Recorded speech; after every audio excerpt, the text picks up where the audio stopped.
Olá, alunos, tudo bem com vocês? Espero que sim. Então, unidade 1 da nossa disciplina de Geometria Analítica, professora Luana Martins aqui com vocês. Nossa aula de hoje, nós iremos falar de somas de vetores. Nessa aula, nós estaremos especificamente tratando da soma geométrica, tá? Da representação da soma geométrica de vetores. Então, na nossa aula, a gente vai tratar, como já falei para vocês, da soma geométrica, o vetor soma, ou melhor dizendo, o vetor resultante. Tá? Esse vai ser os tópicos da nossa aula. Então, para a representação gráfica, a adição vetorial e a adição algébrica, né, que não será o conteúdo da nossa aula de hoje, será a representação gráfica, dados dois vetores, né, a soma de A mais B de dois vetores A e B é determinada seguindo as seguintes regras. Dado o segmento orientado A, coloque a origem do A, né, na extremidade de B, e logo o vetor resultante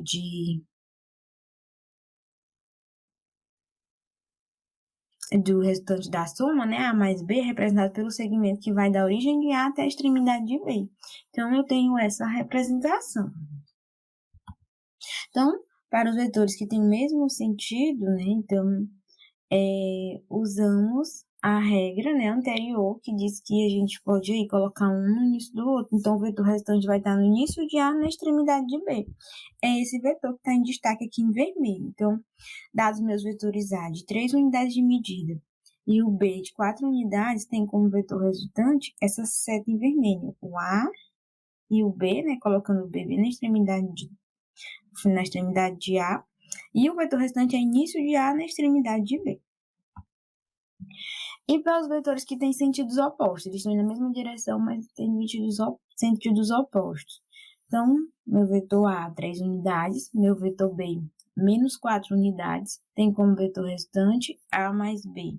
Então, meu vetor resultante aí vai ser o vetor menos 1, né? Então, se a gente somasse aí, né, o menos 4 mais 3, então ele vai ter o quê? Origem em A, né, origem no início de A, e finaliza na extremidade de B. Então, vocês podem ver aqui, né, o vetor em vermelho.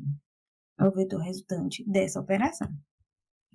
Tá, professor, e quando eles não possuem a mesma direção, né? Então, a gente tem algumas regras.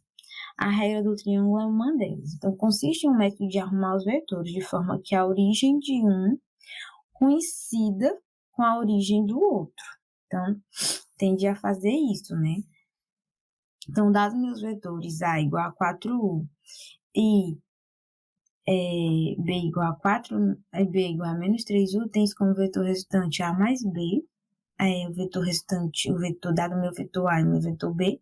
Então, vou ter aqui os meus vetores resultantes formando aí um triângulo retângulo, né? Então, a regra do triângulo.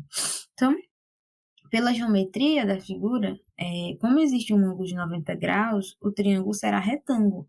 Portanto, pode ser utilizado o teorema de Pitágoras. E a gente pode escrever o vetor resultante com os dados da questão, né? A ao quadrado mais B ao quadrado. Então, a gente teria aí 4 ao quadrado, menos 3 ao quadrado, 4 ao quadrado, 16, menos 3 ao quadrado, 9, 16 mais 9, 25, raiz de 25, 5 unidades. Então, meu vetor restante para essa operação para essa situação com um triângulo retângulo, seria aí de 5 unidades.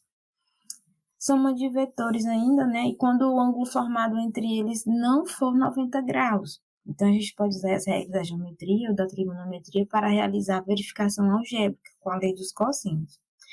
E aí, dados os meus vetores, né? A e B, com o mesmo tamanho, a gente tem o vetor resultante aqui em vermelho, A mais B, formando aí um triângulo. E observa que agora eles têm os lados iguais, né? O A e o B, que é a mesma medida.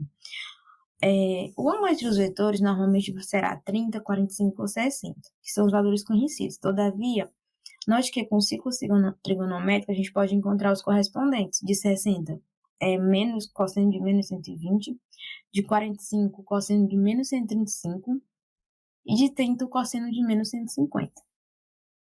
Aí, diante dessas regras, a gente pode utilizar ainda o paralelogramo, que é trazendo os dois vetores para a mesma origem, né? Então, dados os vetores A, 4U e B e 4U, tem isso como vetor resultante, fechando aí um paralelogramo, trazendo A e B para a origem.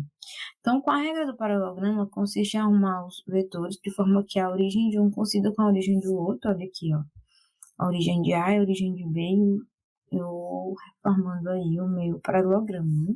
Então, note que é possível representar os vetores de duas formas diferentes, a regra do triângulo ou a regra do paralelogramo. Mas o modo em unidades, né, o modo em unidade de medida será sempre o mesmo. Há variação de como encontrar geometricamente, mas algebricamente o valor será o mesmo. E a gente tem ainda a regra do polígono, que ela é utilizada na adição de qualquer quantidade de vetores, e porque a gente está lidando com dois, né? E agora, quando tiver mais, a regra é fazer coincidir a extremidade de um vetor, a ponta da seta, com a origem do outro, né? Então, a gente tem que sempre fazer um e seguindo. O vetor soma também é chamado de vetor resultante, será o vetor que une a origem do primeiro com a extremidade do último, formando assim um polígono. Então, dado o exemplo aqui, o vetor A, vetor B e vetor C, vou fazer com o B na extremidade de A, o C na extremidade de B e o vetor resultante, o vetor soma, aí inicia em A e vai até a extremidade de C, formando assim um polígono. Quando a gente trata de soma de vetores, a gente entende que ela pode ser comutativa, eu posso somar A mais U mais V, e que vai ser igual a V mais U. Ela ainda é associativa, eu posso ter três vetores, somar U mais V mais W, depois somar V mais W, depois somar com U. Existe um vetor nulo, né, que quando adicionado com o vetor, resulta no próprio vetor. E qualquer que seja esse vetor, né, ele vai existir o vetor oposto de V, que é o mais V somado com o menos V, que vai dar zero.